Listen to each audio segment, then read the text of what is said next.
What's up, guys? To celebrate 1,000 subscribers on YouTube, we're giving away a free billboard, a whole billboard in Toronto or the GTA.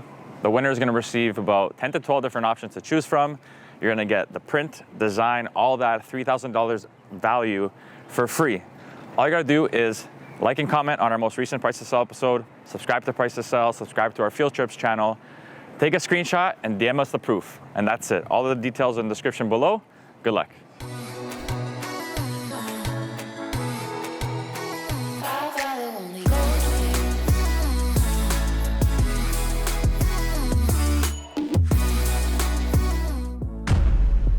What's up, everybody?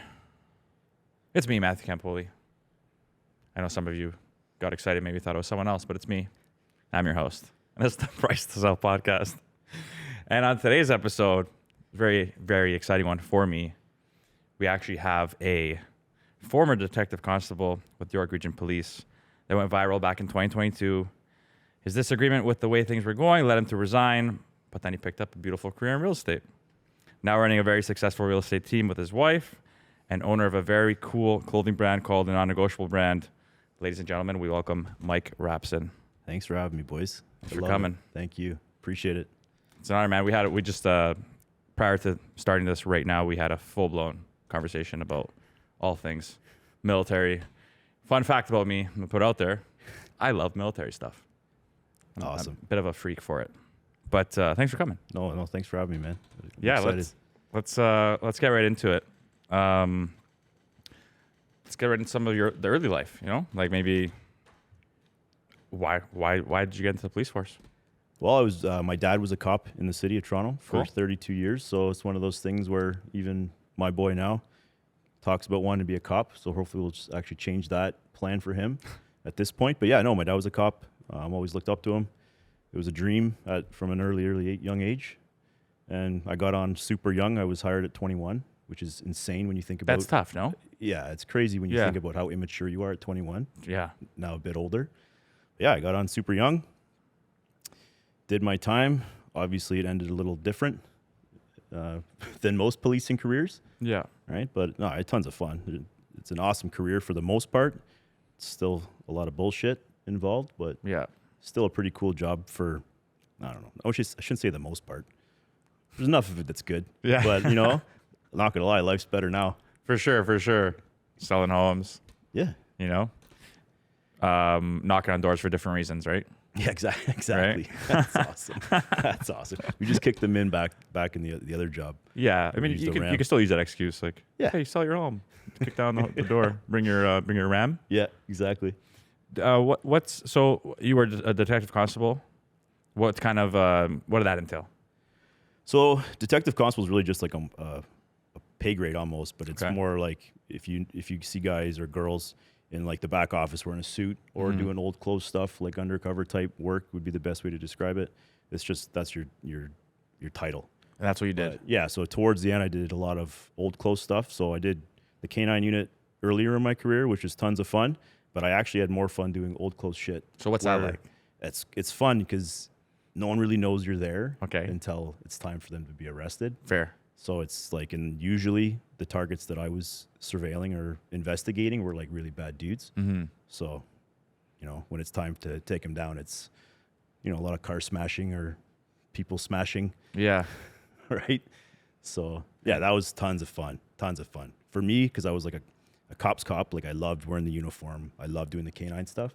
For me, it was difficult to transition into not being seen at all. Like when you look like me, white guy, tattoos, beard, it's fucking tough when you're in Driftwood. Yeah. So I had to grow like this gnarly beard and just dress like a complete piece of shit. And, Yeah. right. Just, you know, put on like a persona that wasn't really me. Fair. So that was tons of fun. That was a challenge, but it was tons of fun. Yeah. And Yeah. you were the guys in like the random cars, right? Yeah. You couldn't tell, they weren't marked.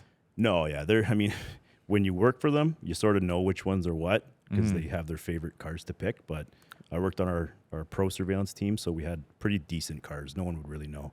And if you were doing your job correctly, they should never know you're there. Interesting. Yeah. But you're not really just pulling over the random civilian, right? No, I hated that stuff. I Okay. hated writing tickets. I hated getting involved. Because you in just that. see like you'll sometimes see people on the pulled over on the highway just like with like in a Subaru, you know, or like just a random Dodge van right? Or a Yeah. random pickup truck, no markings at all, but lights on Yeah. for like a traffic stop. Yeah. Who knows? Who knows what that is? If there's like one car pulled over with another car, like a civilian car, then it's probably just a traffic stop of some sort, like a Yeah. simple one. When you see like 5 or 6 cars smashed into one, Yeah. that's what I used to do. Okay. And it's just like Yeah. jeans, t-shirt, and a vest, right? Yeah. I'll show you some pictures after. Very cool. Yeah. If you're able to share, what would be like one like cool story you're open to talking about Oh man, from the career? one cool story. Well, there's a few. Probably some of the coolest shit would have been when I was in the surveillance unit. I had a bunch of costumes that I would wear to basically fit into, like, let's say Jane and Finch, right? Okay. Because it's tough when you look like me. So I'll show you the picture after. I won't give out the actual outfit because I just don't want to give out tricks. But Fair. we'll just say that a guy who did armed robberies for a living, we were just basically waiting for him, and I was dressed up in my costume, we'll say, and as soon as he just rode by on his bicycle, he just got launched. So just fun shit like that, like just smashing my truck into other people's cars if they were about to rob a bank, or just fun shit like that. If they're about to rob a bank. Oh yeah. Oh, so you're catching them, like, oh, interesting. Yeah, fun shit like that. You're like, we're watching them until they're about to do it, or knowing that they'd done it, or committed some sort of a pretty bad crime, and then we just plan. And the funnest part was just driving our cars right into theirs. And not have to worry about Zero fucks. insurance. Not mine. Yeah. Not mine. You had the Ram on though, like the No, these were just like, I always had the pickup truck that fit my persona as the costume. as a not being a cop. Yeah. Right. So no, it was tons of fun, man. I always got to ram the cars because I drove the truck. Interesting. Love it. Yeah. Love it. So let's shift into you transitioning out, obviously for certain reasons, right? If you want to share quickly what happened, then we can. Yeah, for sure. The timing actually worked out perfect. So like backtrack 10, 15 years ago, we rented out our first house, then bought another house, started renting out and investing in real estate. So it was like 2021, 22. Jen and I are playing a drunken game of Yahtzee. And I'm like, let's become fucking realtors, babe. Just for our own reasons, right? Buying and selling our own stuff. It's just easier, right? Quicker. May as well learn it. And that was January of 21. And then 8 months later, Jen's being told she's going to be fired. She was a nurse. And I'm being told about all the mandates and all the shit. And I felt the career sort of going sideways for me with all that. And I decided to walk away. And yeah, so we have the real estate. At that point, was it going to be like a side gig or just for ourselves, side hustle? We did a few deals and a little bit of a leap of faith. We walked away from our careers, or Jen was fired, I should say. And yeah, it's been awesome since, to be honest. I was mad then. I'm still like, I still sort of think it was insane what happened. But personally, our life is much better. And this is obviously during the vaccine times when everyone was being kind of forced into certain things. Exactly. And you guys both made. Well, she got. So how was that feeling watching your wife, I guess, just get fired for something like that? Like obviously you took that personally. It was infuriating, especially because I was 17 years on. I'd not say I'd done my time, but I had been in twice as long as her pretty much. And she's a nurse. Yeah, pediatric nurse with the kids, right? So yeah, I was furious. The worst part is we knew it was coming. So say we got licensed in August. She was told in September she was going to be fired and had to wait till it was almost January, February, when the convoy went towards Ottawa. She was fired that day. Wow. Yeah. Did you right then and there make your decision as well? I made it before that, which is funny because we would sit on the couch and I'd go to work and I'd come home and it just got to a point where I'm like, I can't do this job anymore. This is the mandate, the testing I had to do twice a week. I knew all of it was bullshit, that everything they were saying was lies. And one day we're just sitting there and she's off on unpaid leave awaiting termination. And I just said, babe, I'm not doing this anymore. I can't fucking risk dying for this job. And she's like, well, what do you mean? I'm like, I have to leave. I have to quit. She's like, what the fuck are you talking about? She goes, I'm getting fired. I'm like, yeah, well, I'm quitting. We're going to do this. We're going to fucking do this. We're going to crush it. I think we'd sold like two properties at that point. So you're already licensed at this point? We're licensed. We Okay. did. I think we'd only done 2 deals, which obviously, it isn't enough to think that you can make a career of it, but I just had the confidence. I knew we'd be fine. We've been in real estate for over a decade, doing our own stuff. It's a passion anyways. My parents used to do it. They had bought and sold tons of properties. So I just knew that because we were doing it for the right reason, that we were going to be fine. Mm-hmm. So, and you think now that, I mean, you guys went from working separate jobs to now being partners. yeah. In a way, that's kind of like a beautiful thing. It's right? it's good because we like each other. Yes, right? Because true. I mean, you could imagine how shitty that would be if you hated your wife or sure. she hated you. But no, it's amazing. Like we've never been more busy ever. It's not even close. Like she would do her 12-hour shifts. I was doing 10-hour shifts all over the place. Like sometimes working like 30-hour shifts, depending if we had to like kick a door in and arrest a bunch of guys. So we went from like a different sort of busy to it's crazier. I don't know, like, it's just your phone's never off. It's fucking, it doesn't matter. It never ends. Plus we got the brand going, and Jen's actually got another business she's starting soon. She can tell people about that. I won't ruin that surprise, but yeah, it's just like going from a government paycheck and the golden handcuffs, they call it, to like entrepreneurship, and it's just fun. Would you do it again? Quit? Would you? Yes. In a heartbeat. Yeah? In a heartbeat. I tell the boys that I see still, some of my really, really good friends, I'm like, well, you're stuck there. I shouldn't say stuck there. Well, the ones that know that there's, there could be a different way. I'm like, start dreaming. Where you're getting paid, guaranteed pay. Dream. What's your next place to go make some fucking money? Real money. Yeah. Yeah. That's good insight. Yeah. I'm sure maybe a lot of them feel stuck or. Yeah, and honestly, the only reason why we could walk away, and I think it was, a faith thing, or people call it karma. I just think that what happened to us was meant to be, because of just the way it lined up. The timing was too crazy, right? Like a month after we get licensed, she's being told she's fired, right? We did our first deal on her birthday, right? The next, it was, I don't know, little clues. It lined up too perfectly. Yeah. Even though, when I was in here with the boys on the MBH podcast, like at that point I was still raging still, but at the same time I'm like, fuck this. Like we got to fight back while still making a living. So it was a huge, I guess, risk, because I knew that we were pissing off a lot of people. Like we lost friends. Yeah. Like we lost family. But we've gained friends and gained family. And I think it's helped us overall. And I have a new family, Union Capital, right? Yeah, buddy. A good little crew. Yeah, man. No couple. Shout out Karina. Yeah. Shout out your broker record. Dave. Yeah. Dave. Yep. Solid people. Oh, it's amazing. Great group. Great crew. Awesome mentors. For sure. It's been perfect. My sister said that's where I had to go work. Yep. Because she knew essentially where I should work and where I shouldn't work. And then she said, just go work for Dave. That was it. I love it, man.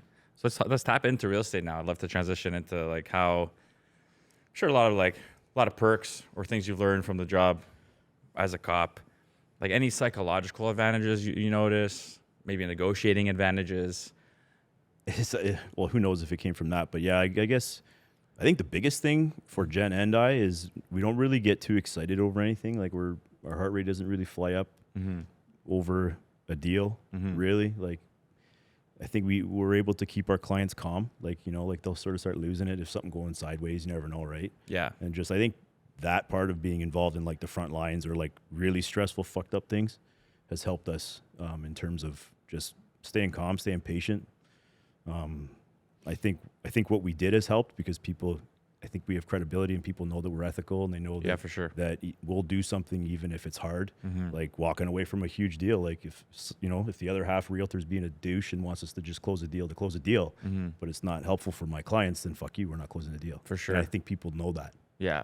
That's what we're all about. And do you notice that in the industry? the side phone calls where someone's trying to tell you to make a deal when it's a shit deal? Yeah. All the time. What are you noticing? Pushiness. I've noticed that. I've noticed there's been some phone calls where I just hang up. I'm like, text them back. I'm like, if you want to stop fucking yelling at me, send me a text. Yeah. We'll pick off where we were. With the other agents. Oh yeah. Yeah, I know. Like, do you notice that? Yeah. Some people are just ridiculous. I'm like, I already came from a career where I get yelled at all the time. I don't need to get yelled at by adults anymore. I'm done with that shit. I just hang up. I'm like, I'll fucking talk to you when you're done. We'll get this back going if you're going to calm down and let's be normal. Let's work for our clients and, let's not try to fuck our people. For sure. Right? So that's one thing I've noticed for sure. You But tell hey. them I might show up to your house in a costume, right? Yeah, exactly. Yeah. I'll be following you. You have no idea. Yeah. I'm just fucking kidding. Are there any? Well, I mean, so you've gone through some trainings, maybe like whether it's, and I'm just guessing here, so maybe pick me apart, but like maybe body language, maybe learning how to read people, like any psychological like style training that has transitioned, you feel, or given you maybe an advantage? Maybe just work experience. I mean, Okay. sometimes a realtor will say something that they don't know they're saying, and then now you know, right? Like what? Right? If they're gonna, if you know they're gonna offer more Okay. without saying it, they might say something, What are some clues? right? Oh well, something simple like, hey, let's start at this, Okay. right? Yeah. Well, duh, like of course, like anyone should know that, Mhm. right? I mean, it may not just be having been a cop. It's just offhand, I can't really think of a good example, but I Yeah. know them like. There's been times where I'm like, oh, you shouldn't have said that, right? I tell my clients, I'm like, guys, we can get them down an extra 30, 40K, no problem, Yeah, for sure. right? Let's just chill, trust me, Yeah. right? And then they have to trust you. But there's also times where I'm like, well, you're now done talking to your client, and I'm like, fuck, babe, I really hope they come down because I'm like really confident, or I was really confident on the phone, and then you start second guessing yourself, For sure, for right? sure. And again, you got to stay calm yourself, right? And it usually works out. Yeah. There's some questionable negotiations I've been in as well. Yeah, Where just like you just let them go. It's like in your head, like, oh, thank you so much. yeah, I know everything now. yeah. Everything I need to know. Yeah. And a lot of times, yeah, it's just being silent because being silent is awkward for people. And then they start talking and talking, right? And then, For sure. And then they'll say something eventually that they probably shouldn't have said, Yeah. right? Not intentional. It's just playing the game, Exactly. right? Which Exactly. I love. I love the phone calls. Mhm. Pre-COVID, pre all this stuff, I was pure text guy. I hated talking on the phone. Now I love it. I think it's fun, For sure. right? It is our bread and butter. Yeah. Yeah. It's a lot. Yeah. It's too much sometimes. Sometimes, but it's worth it. I love when my phone rings, except when Dean calls me. Yeah. But with the whole climate today, obviously we're in this like market so up in the air, fear, news, media. It's like a similar style effect as maybe you experienced prior to in the police force and during the pandemic and all that stuff. So it's a different type of navigating now. Like how are you finding this current climate with your clients? Maybe are people you find people are struggling more? Like what's going on? Oh, huge. Well, with the interest rate hikes, like the amount of, was there 10 rate hikes, right? I feel bad for people now, like just beyond even my clients, just all of society, like anyone that's like stuck in a massive variable mortgage right now. I feel bad. They're going to lose their shirt, Yeah. right? Or they're just completely mortgage poor, Mm-hmm. right? So that the interest rate hikes due to inflation excuse sort of bothers me because like our government prints hundreds of billions of dollars like every other day, Yeah. right? So if you're going to combat inflation that's caused by idiots, Yes. right? I feel bad for people. Like, I mean, the market's slow obviously because of it. And you sort of understand why, right? Like shit ton of buyers are just hanging on right now or hanging on the sidelines, waiting for whatever the bottom's going to be to them, whether it's when rates start to come down or who knows, right? There's a lot of people that are hoping for a crash that probably will never save $1 in their life or ever buy a house. Yes. So there's those people, right? The ones sure. that pray for a crash that will never even have 5% down payment, let alone 20% down payment. Yeah. Right. So, I just feel bad for the middle class that's struggling. I know. Right? Like an apple costs $10, Yeah. right? Yeah. Like forget gas, Yeah. everything. The cost of living is sad. And I've actually got into it with other realtors, and you tell me what you think. Okay. Do you think we should have open bidding? Open bidding, like So obviously the bidding wars should be open. Everyone knows. an auction style. Yeah. What do you think? They do it in Australia. I have mixed opinions. I mean, like the listing agent in me would say no. Yeah. 'Cause I'm so good at it. I am. I'm very good at it. But on the buyer side, it's tough, man. Yeah. It's tough. Like, Yeah. like coming from a consumer standpoint, you know what? I wouldn't be against it Yeah. because I think that number one is it's an emotional roller coaster. Yeah. Really messes with people's heads, right? You have buyers that are just, I've had so many of my buyers just get defeated, literally, like emotionally, psychologically, Yeah. all around because they might feel like they have something and they don't. Then they feel like they have it and they don't. So I'm a little mixed in that. I feel like I just know the one route. Yeah. But I am open-minded to it. What's your take on it? I'm with you. My only example when I talk to some who are like dead against it is we jumped into the market as realtors in 22 when it was, well, end of 21, 22, when it was like, On you're fire. seeing like 5% like hikes every week. Yes. Which is outrageous. So it was more the example of if you have a bidding war and say your top two is like 800,000, right? And then someone doesn't know that the other one's 800,000 and they go to 950,000. Is that really house valued at 950,000? I don't think so. Yeah. Right. And I think there's going to be a point where everyone will tap out, or except for one. Yeah. Right. So I don't know. That's just my only thing is the inflated market, and I wish that like those prices were fucked. Yeah, they were. Like outrageous. Yeah. Right. And now people have $1 million mortgages because they got bad advice from mortgage people to For have sure. a variable at $1 million. Yep. And I have people that are now new clients with that number, and I'm like, who the fuck was watching out for you? Yeah. Right. When you could have locked in at 2%. For sure. Right. No, it's an interesting time. I just feel bad for people. I'm all in about trying to help people, whether it was policing, Gen B nurse, or like, I just feel bad. I'm like, fuck, how do we fix this? Yeah. Right. It's tough. There's like, we don't know, you know, like it's just like everyone's hands are tied. Yep.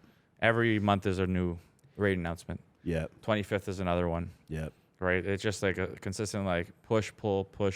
Yeah. It's fucking with everyone's emotions. Yeah. You know, spring banks was are getting good, though. tighter and tighter and tighter. Spring was great. And I don't mean like because it was busier, but I found that people, even though it was busier and things were selling, there wasn't that crazy spike that we saw in 22. People were a lot more conservative. Yes, which People is are nice. being more conservative. And I hope everybody remembers that. Like For sure. Like I like that my properties skyrocketed. Yep. But I also like they would cost less, so I could just buy more. Either way, to me, it's all relative. Whether I have 4 properties that are worth X, or I could have had 8 properties that are worth half as much. Yeah. Like, what do I care? Right. And people get mad at me because I'm an investor and landlord and yell at me for that. I don't care. That's just been something we've done for a long time. But For sure. I try to see both sides where it's like you want people to get into the market or at least not be getting crippled by these rate hikes.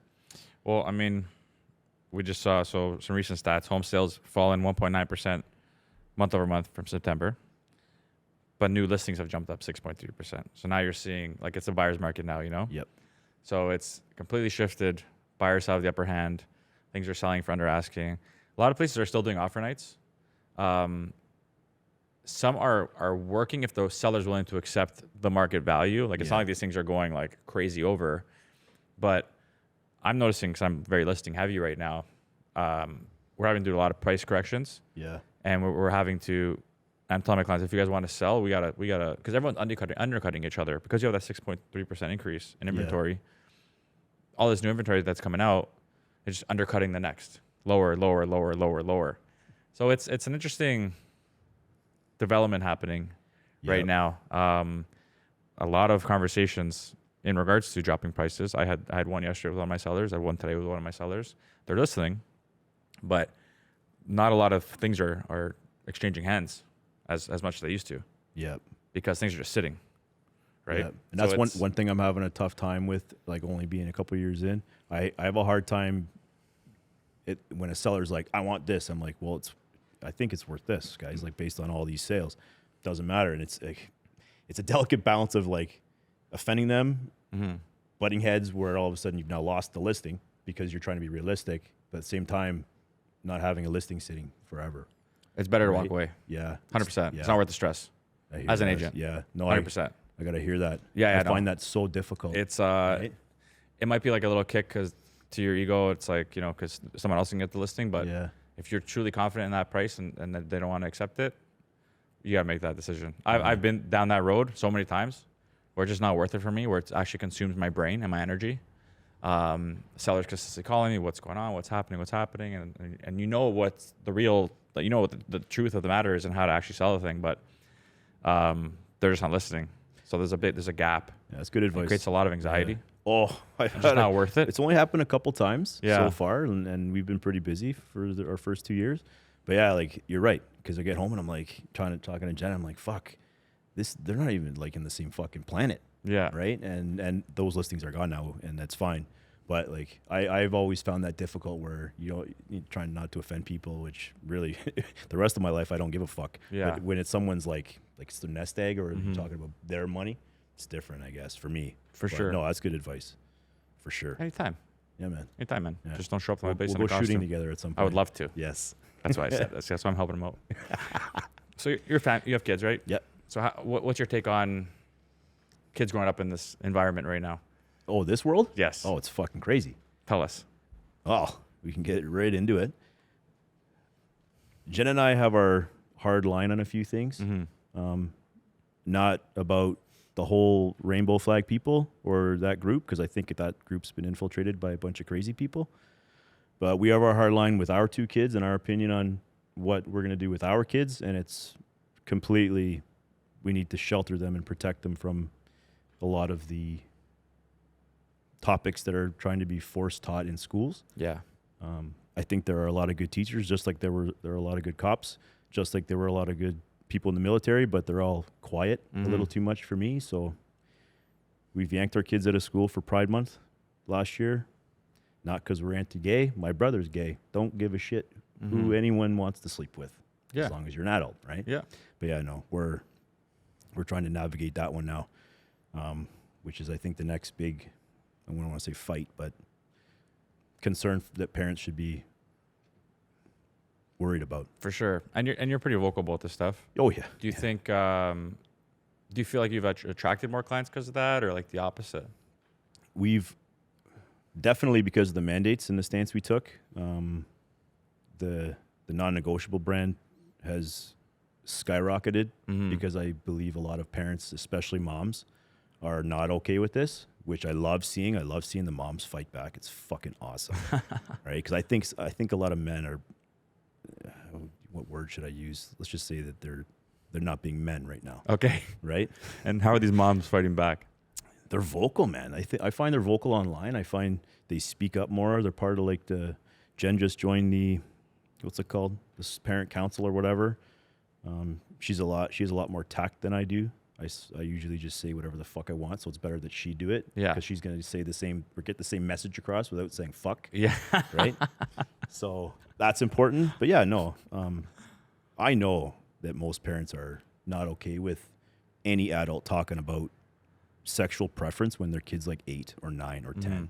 Right? Like my kids don't even know that Jen and I fucked for them to be born. Like, Yeah. right? Yeah. Straight up, this is a crazy real estate podcast. Eh? Yeah. Like, Yeah. Yeah. This is where we're going, right? But yeah, no, we have our hard line and everyone knows it. And like mandates and like the MBH boys, I think we're day one people in terms of speaking out when it's not cool. Yeah. But it's freaking cool in silence. Like people are good with it. It's that whole silent majority thing, which people get stuck on and feel okay with. But no, we just sort of say whatever, and we have our strong outlook on certain things. And yeah, we've gotten clients for sure, and I know we've lost clients as well. Okay. Right? Like I know people that we would have helped have gone elsewhere, but you know what? I don't like. It's actually funny. I don't give a shit. It's like if someone wants to sell their house for some make-believe number, then go use someone else. Yeah. Because actually, it's almost the same thing. I know we've lost clients because of our views. Yeah. Which I don't really give a shit. Yeah. That's it. Right? Best mentality to have. It's actually true. I'm gonna do that with the whole price thing. But yeah, no, I know what most people think. My DMs tell me. There you go. Right? It's irritating sometimes, but I still know where most parents are at. Yeah. Kudos, man. Yeah. And let's plug in the non-negotiable brand. Yeah, buddy. Tell us about it. Yeah, so that started after I left, and my story went viral. And obviously I met the boys, and that's how I've met most people since then. We just started it to help people grow their confidence, right? And not forget their non-negotiables or their lines in the sand or whatever phrase you want to use. The non-negotiable phrase came out of my post when I left policing, and we knew there was something there. We felt it with how it's like our DMs have never turned off ever since we left because of what we did before, like the nurse and the cop couple, and how we are so vocal. People trust us, right? So I think when they wear it or they share the brand, they feel safe. They know that we're not going to backtrack or Under Armour them and treat our people like shit or do some woke thing like Nike and like sponsor a trans dude and like a female swimming meet. Yeah. Right. So they know we're not full of shit. Right? Yeah. And I think it's the same thing with the real estate. I think it's exploded. It's actually incredibly, it's amazing. Like just meeting people and seeing how much it affects them and how much they trust us and, you know, they feel confident wearing it. It's fun, man. It's something else. I love it, man. Well, it's going to be my new range shirt Yeah, buddy. when I buy my... We'll get you the My rifle weapons. one. We'll get you the rifle Let's one. do it. Heck yeah. Let's do it. I'm living out my little military dream now. That's the best. Let's go. I love it. But Mike, you've been awesome, man. Oh, thank you. Thanks so much for coming on. Thanks for having me, man. For anyone that wants to maybe reach out, find you, where can they find you? Mike Rap Realtor is my handle online, and Jen Rap Realtor, and then Non-Negotiable Brand or Rapson Team Realtors. I got too many freaking Instagram pages, right? We'll plug them all in. Don't worry. It's We got crazy. you. We got you. Yeah. But to everyone out there, thank you guys, as always, for tuning in, supporting. Please don't forget to like, subscribe, share this with someone you think will find value in it, and we'll see you on the next one. Take care.